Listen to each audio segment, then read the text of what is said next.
Full Effect Radio, WXUT 88.3. We back. Grizzly in the house, Taylor in the house, or should I say Baylor in the house? Baylor. The Hustler in the house, Fat Bub in the house, Jordan in the house, Q in the house, the Good Kid in the house, and the doctor, Dr. Samuel. Is it Samuel or is it Sammy? Just Sammy. Sammy, Dr. Sammy Span has joined us, and this interview is very. I got the whole crew prepared for this. Because I feel like this is a really important interview, one of our most important, if not our most important. Wow. Because Sammy is kind of like an influence, man. Man. An influence on campus. But before I get to anything else, did you tell me outside that you had experience in broadcasting? I started out in communication. In communication. So you had experience in the whole studio radio show vibe? I did 3 years working in radio in WXUT, not WXUT, WIBB 97.9 WIBB out of Macon, Georgia. And I got it was actually forgot you was country. It was that's right. From the country. But the station was owned by Ted Turner. But before he went into television, he couldn't own both. Back then, FCC regulations, you couldn't own both. So I got a chance to meet a lot of the old school people who started. It was the very first black radio station in the South that a lot of black artists came to. James Brown, Little Richard, Otis Redding, and all the rest of them. Crazy, man. That even predates me. Can I say something real quick? You sound like you belong on the radio. you have a radio voice. When you just said that, the call letter so quick and so smooth and so easy. I'm just like, oh. WIBB. Yeah, I can tell. Okay. So, that's just one of the few weird jobs that you've held. Just not weird, but just random. Considering what you do or how I view you on campus as a faculty member, I should say, right? Right. So, first of all, what exactly do you do? What's your title? What is your job description? All of that. Can we get that? Yes. Actually, I've been at the University of Toledo for 13 years. This December was my 13th year anniversary. Congrats. Originally from Atlanta, Georgia, Clayton County, right there where the airport is. Okay. I came here to work on my PhD, but I was offered to come here to bring a program called Camp Adventure. So I came here as the director. You started with Camp Adventure? I brought Camp Adventure. I did not know that. Yeah. Okay. So, and that's the program we train college students to be camp counselors, send them all over the world to run summer camp programs for military children. And so my title now is Assistant Provost of International Studies and Programs and Career Services. Okay, I wasn't sure if your title had changed because everybody was asking me, what exactly does Sammy do?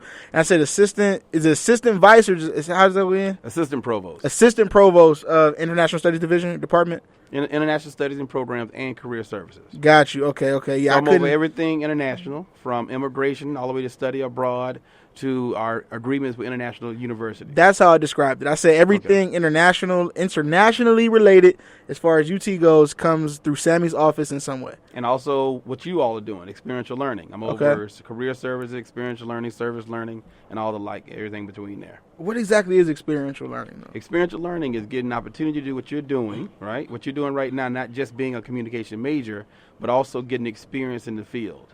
And you're learning. Our goal is to make sure every student has the opportunity to get credit hours and not just get it from a book. So my goal is to have an experiential learning opportunity for all students, no matter what their majors are. Okay.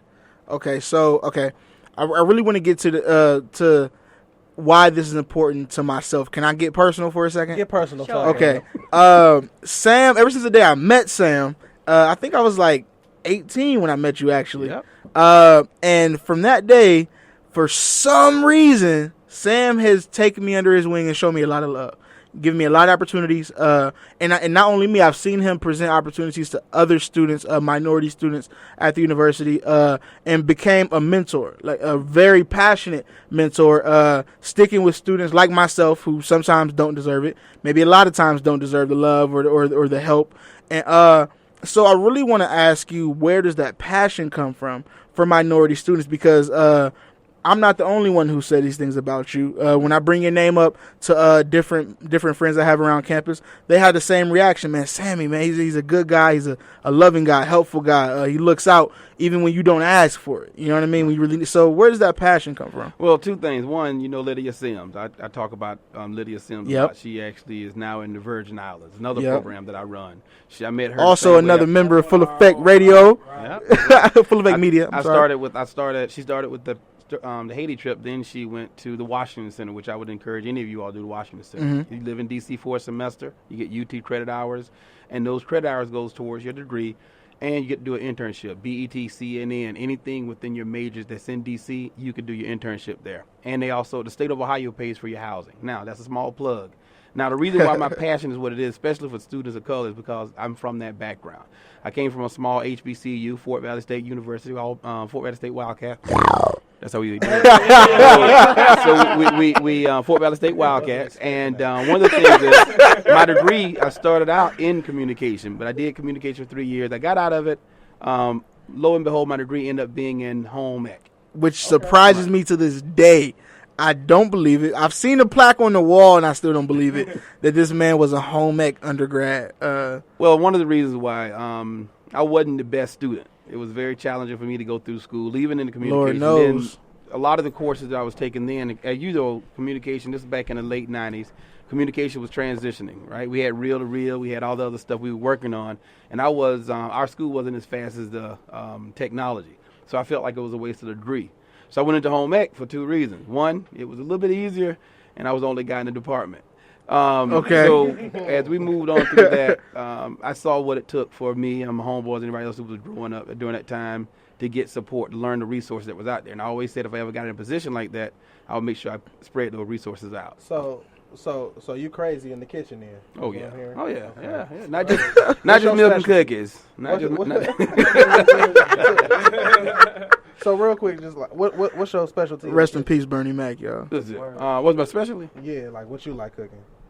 It depends. On high class level, I could do like cordon bleu and things like that. But on a lower level, I can throw some mean spaghetti and stuff together. But it sounds cheap, but it is like peasant food. But it's really good the way you get to it. I can dig that. I actually got some ground beef thawing out as we speak. Are you making spaghetti? Now, another endearing, I guess, quality that Sam has is that Grizz can speak to this, because when I mentioned who we were interviewing, he said, "Man, Sam, you know what? He's a cool dude."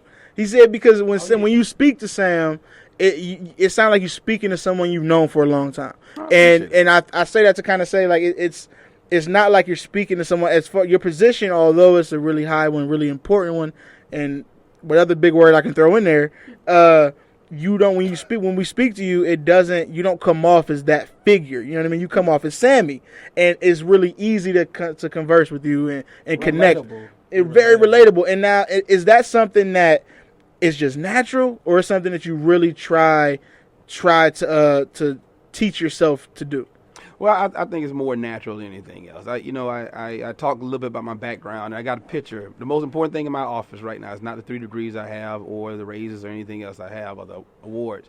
It's one little newspaper article. I don't know if you've seen it, but it's where I was 15 years old. My mother lost her job. I moved out on my own. So it's there to keep me humble, to let me know where I came from. You got to tell that story too, by the way. And that piece of my life is what made me say, this is who I am. So the change from that, I have that photo in my office every day. I go in there to remind me where I came from. So I don't want to get to where I have to treat students as if they're subordinate or they're beneath me, because I've been there. I'm still going through it as I go through my changes, as you could tell. But that's part of what made me who I am today. That's amazing. Very dope. Wait, you said when you were 15? Yeah, well, 15 years old. Yeah, now you got to explain that, because you kind of underplayed that just now. Because from what I understand, that's a much larger experience. It is. It was to me in my life. My mother had 6 kids, and she was a single parent at the time, and I was the youngest of 6. All my other sister and brother went off and did their things, and my mother lost her job because of downturn in the economy at the time. She had to move to another state, and she had to move at the end of the summer. So that summer I worked 3 jobs. I saved up my money. I found a friend who was 18 years old, and he rented an apartment for me. And so when she got ready to leave, I told her I wasn't going, and that's where I ended up. And so I went through high school. No one knew I lived on my own until my senior year. And then the newspaper reporter found out and all that.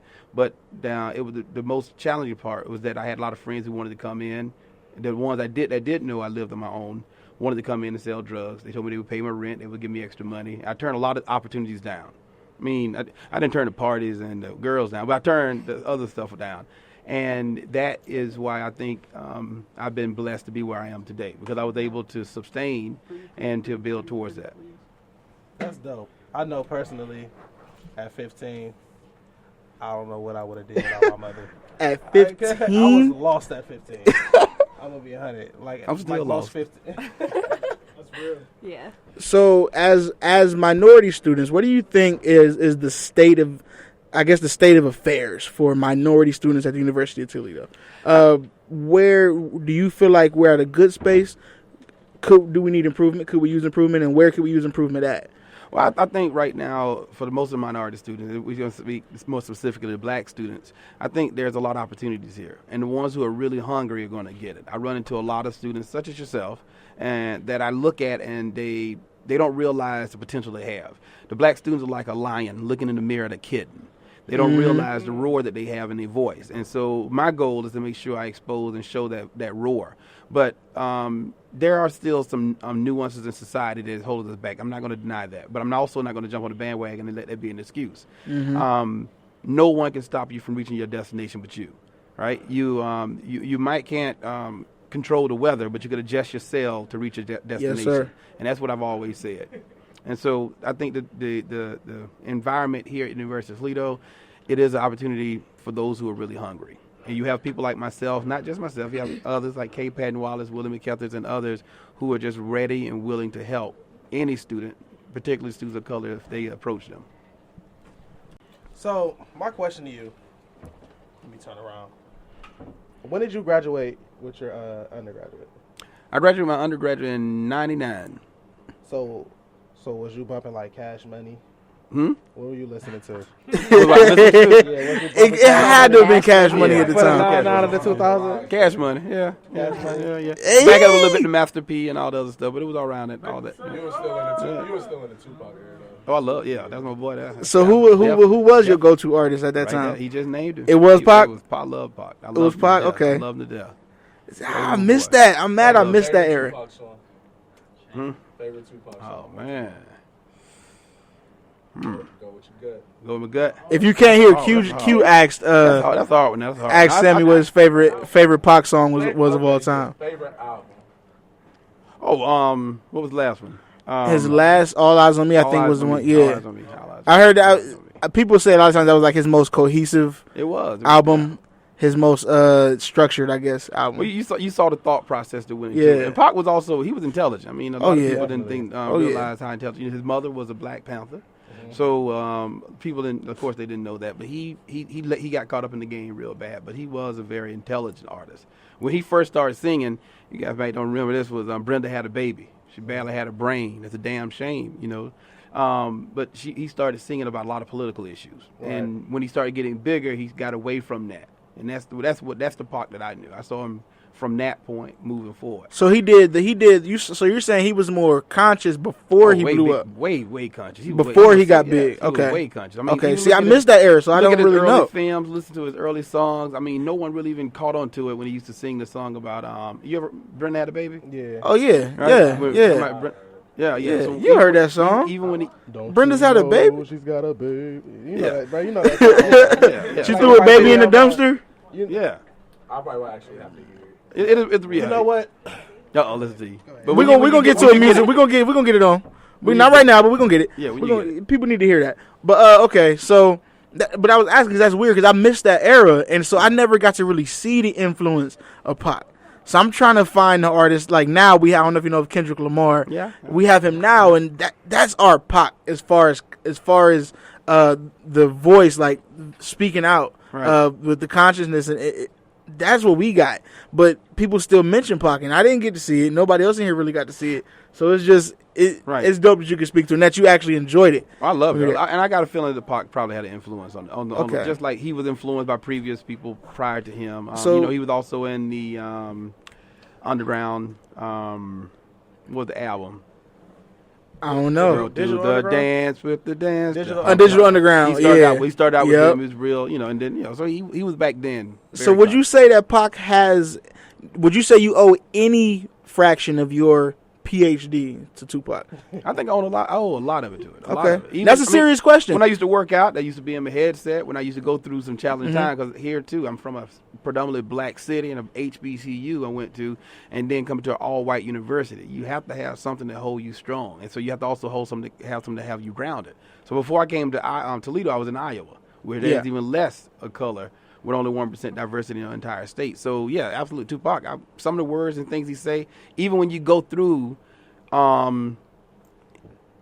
nuances or racism in a professional sense, you have that to ground you, because the words that you used to say, never give up, keep your head up. My name is Q, a.k.a. Tail Gang 5. Anyway, in your opinion, what would be, I know you mentioned living on your own at the age of 15. In your opinion, seeing all the stuff that you've been through, what would you say has been the biggest curveball that life has threw at you, and how did you go about adjusting to that curveball and overcoming it? That is a great question. Well, I think a part of me being at the age of 15, that other than being a curveball, I think being at a university where I'm the youngest person of color, youngest period in the office, but person of color at the provost office. So, and also a person of color. And that's a curveball because, we have nuances and way to talk, right? Black people talk physically. We can meet a person totally from another part of the world that's black, and we can use a head motion, or we can give eye contact. The little handshake that we do, that's a symbolic, that's a message we use. I can't use that in the boardroom with Mr. Charlie, right? So the curveball is being able to assimilate, but not lose who you are. And so that what I would say would be the biggest challenge. I learned that word in college. So, Shout out to college. So that was a great question. I can't lie. So, man, you do have your PhD. You have 3 degrees, right? Right. So what would be? We're all trying to get that first one. Trying to get that first chip. You got 3 rings. So what advice would you get generally, and maybe even personal advice that you would give to students like us? Obviously, students of color, young students of color, trying to get that first degree. What would be what's a big hurdle that you stepped over academically that you think could help us? Well, I think the first thing is when I got my degree in home ec. A lot of people joke that. I say it with confidence now. Yeah. But back in the day, but and that they changed the name to Family Consumer Sciences now to make it sound a little softer. A little tougher. But one of the things I would say is don't go chasing waterfalls. Don't go chasing things that you can't capture. And the reason why I say that is because, especially for people of color, your passion has to be the center key. That's what's going to get you where you want to go. I didn't know I was going to be where I am today. I had no idea I was going to be here.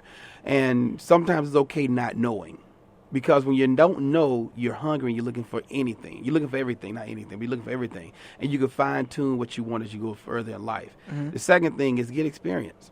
Get experience. The reason why I want to take experiential learning and make it broader across campus, because any student, I don't care if you want a degree in basket weaving, I want you to have an opportunity to get the experience before you get the degree. Because a lot of times you might even change your major, as I did. The average college student changed their major 3 times in their career. I've changed 3. There? This is my 3rd one right now. See, there you're average. And then there are some people who are above average. But the point I'm making that if you know that you're going to change you change your major because you haven't been exposed to nothing. You haven't been exposed to anything, right? So making sure you get that exposure is going to help you define what you're going to do.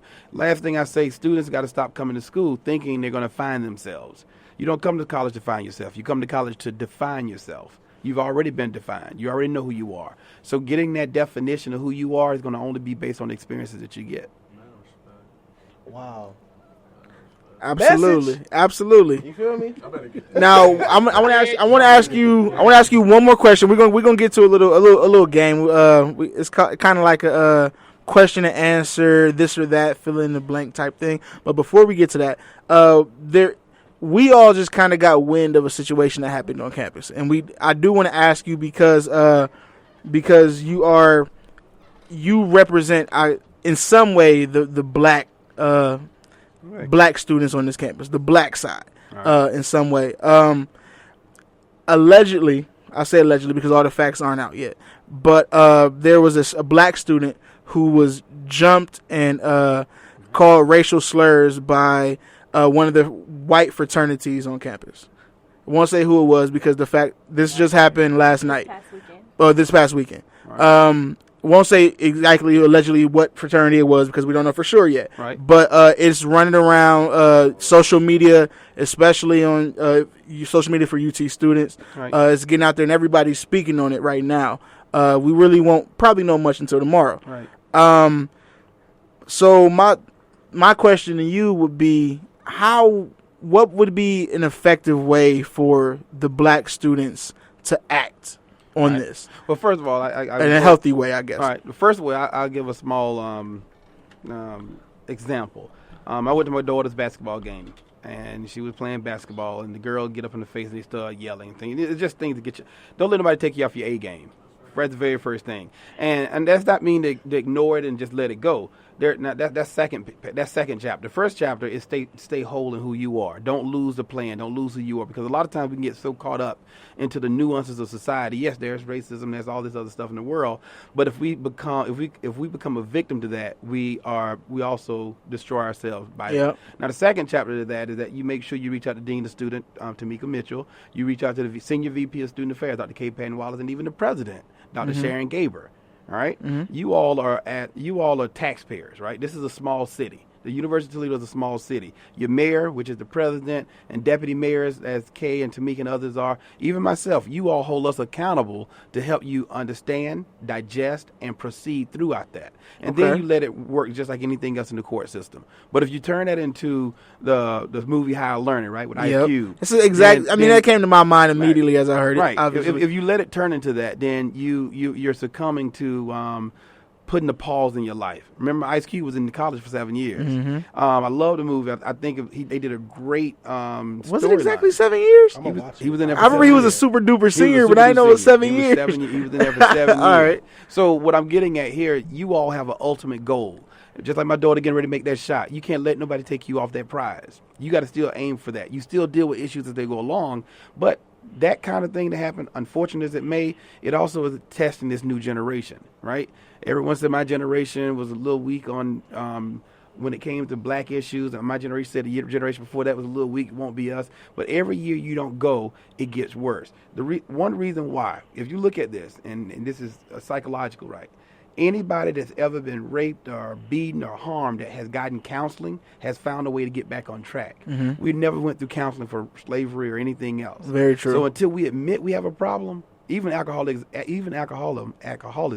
has a 12-step process. We haven't even began the first step to get out of overcome this. So it's always going to be a burden of us, our kids, our grandkids, and so on. It's up to the generation. That's very true, because I people that happened. Like, I think of it as the fact, like, personally, I was a foster child at one point, and I was in a different setting than what I was being released to. Right. So when they released me from that household, that setting, that system I was in, I went through counseling. You know what I mean? Just because it's something you have to debrief. You know what I mean? You have to let that out. You have to debrief, and you have to prepare yourself for what's next, for what's to come. So I do believe that we were kind of, I mean, metaphorically and literally set free. Right. And when you're released from an entire way of life, you need to be debriefed and on how to approach this next step. Now, the most important thing I would say that I've been able to deal with, because I lived in Iowa, but also from the South, so I've had an opportunity to see some of these racism ugly rear up, and it's come from both sides. You know, those the young black man in New York, they got killed. He got shot by 3 white officers and 3 black officers. Racism isn't just white on black; it's something that's institutionalized. You can even see blacks doing something oppressive to other blacks from that culture. But one of the things I will say that I just advise all students is to keep the dream, keep focused, and deal with issues as they come up. But don't let them get you so far off cue, because you're going to get the answer you don't want to hear. And if you let that take you off your game, just like my daughter missing the goal, it's because she allowed them to get in. You cannot allow anyone, I'm not saying them as white, I'm talking about anybody, get in to accomplish your goals. Yes, sir. To block your goals, rather. Yes, sir. I appreciate that. No problem. So Tay, let's lighten it up a little bit. Let's lighten it up. We're gonna get this. Do you want to go first? You got it all. All right. It's all you. So you answered my first one. My first one was going to be Biggie or Tupac. You already chose Tupac. So shame on you, by the way. Sweet or spicy? Spicy. Food-wise. Spicy. Okay. Android or iPhone? iPhone. Coffee or tea? Tea. Do you call it soda or pop? I'm a Southerner. Soda. Hot dogs or hamburgers? Hamburgers. Snickers or Milky Way, or neither? Snickers. Football or basketball? Football. Who's your favorite team? Atlanta. Atlanta? Yeah. So they're not going to the... They ain't going, but I'm a team fan. I'm not a player fan. I'm a team fan from beginning to end. So do you have a Super Bowl pick? Atlanta. That's not a choice. Okay. Broncos or Panthers? I'll say with Broncos. The Broncos. Yeah, I have to go with the Broncos. I picked the Panthers. Well, I see. Super Cam. I see you when Cam. you say it. I need Cam to win it. Feel me? I need Cam to turn up. All right, Bub, your turn. My turn? Yeah. Your turn. My turn for? You're I guess I'll add to it. You ready? I'm ready. My favorite song of all time is. Oh wow. You got me on that one. Favorite song. Hit 'em up. First off. Wait, so are you an anti-Biggie fan? Are you not a Biggie You sound like an anti-Biggie thing. I didn't bring you here for this, sir. Because if Hit 'em Up is your favorite song, you cannot like Biggie. No, I like Biggie. I like. As a matter of fact, I got a chance. What was I got your favorite line and Hit 'em Up? Since that was your favorite, there must have been a line. We're What? on live there. Can't say that. First off, I got a reputation at UT. I'll tell you off the air. if I could have any superpower in the world, it would be. Wow. And why? And why? Any superpower in the world. If I could have whatever superpower I You wanted, should gave me these what would it questions be and before we why? got here, man. Superpowers in the world. Probably strength. Why? What kind of strength? Hey. Super strength? Super strength. Super strength. And why is that? Hey, sometimes I want to move things out my way. Okay, understood. Understood. My favorite TV show is. Oh man, my favorite TV show. I like Martin. Turn up. Martin. You can't Martin. go wrong. Turn up. You can't go wrong with that. Excuse me, I'm over here. I'm tripping. That's good. Hey, Sam, we appreciate you coming through, sir. I appreciate it. Yeah, I believe I believe for any of our viewers who've been rocking with us for a while, it's a change of pace. It's a new brand new flavor in your ear. Word is it Craig? Is that Craig Mack? Craig Mack. Word to sir. Craig Mack. Word to Craig Mack. So yeah, we appreciate it. Us being college students, we did want feedback from somebody who has the chip, who's been there, who's been down this road, and who can help us, and who's willing to actively help us pursue whatever goals we may have academically, collegially, and all of that. Well, last thing I say in closing though is that I'm really big on experiential learning. I say that any of your listeners that come by and say that they heard me on the WXUT, Yes, sir. the Bubba And this Show. will be up. This will be up on YouTube and all that. So, all right. yes, sir. Anyone that hears my voice and say they came to listen to the show, I will give them $2,000 towards a Washington Center program or $1,000 towards a study abroad. Can you say that Including one anyone more here. time, just in case Record it. something may have happened right. and somebody may not have caught that? All right. For the Washington Center, $2,000 towards your housing in D.C. All right. A study abroad, $1,000 towards your study abroad program. And that's for any listeners who. Any listeners, anybody in the studio right now who want to take that leap and get experiential learning to help them not only find themselves but to define themselves in college. Absolutely. That's love. And my door is always open. That's love. And that just goes to show the type of person that SAMMY Span is, and one of the reasons that SAMMY Span is such a influential figure, man. I mean, I appreciate you. I appreciate you, man. Appreciate you. I Oh, love. man, I love, that's crazy. I do one thing. I do love us, and I know the one thing we are. And I told you a minute ago about how we shake. I want to shake hands with you a second. Give it to me. Do you know what this means? Right? Can I told you try? before. Can I try? What does this mean? And for Let me not try. For Go the ahead. listeners right now, Go we're ahead, doing go ahead. a traditional black handshake introduction. Yep. This is any country you go to, you do this. This represents the chains that bound us, right? This represents the black fist of power. This represents the chain that bound us, and we just broke the chain. So 9 out of 10 times you've been doing that your entire life and never knew what it meant. Wow. Having an understanding where you come from is only going to define where you go, right? So every handshake, every nod, when you go places anywhere in the world, and I've been to over 62 countries, and anytime I look at anybody with darker pigmentation, we have eye contact and we have a head nod. Yeah. And that's something that we got. So if anybody ever make you feel or you feel like you don't have a lot, you have a hell of a lot more than you give yourself credit for. And last thing I say, that's the reason why I say a lot of our black students are lions looking in the mirror at kittens. We Absolutely. have a voice, so let's roar. Absolutely. Hey, I was That's just about to say, love. but you beat me to That's it. love. We're gonna Try it. get to into do it. another quick break. It's not the same. Who we got over there, Grizz? Who we got over there, Grizzly? In honor, Dr. Sammy Spain coming in, man. I threw together a little quick little old school playlist. We got Brenda's had a baby since Q was not cultured in.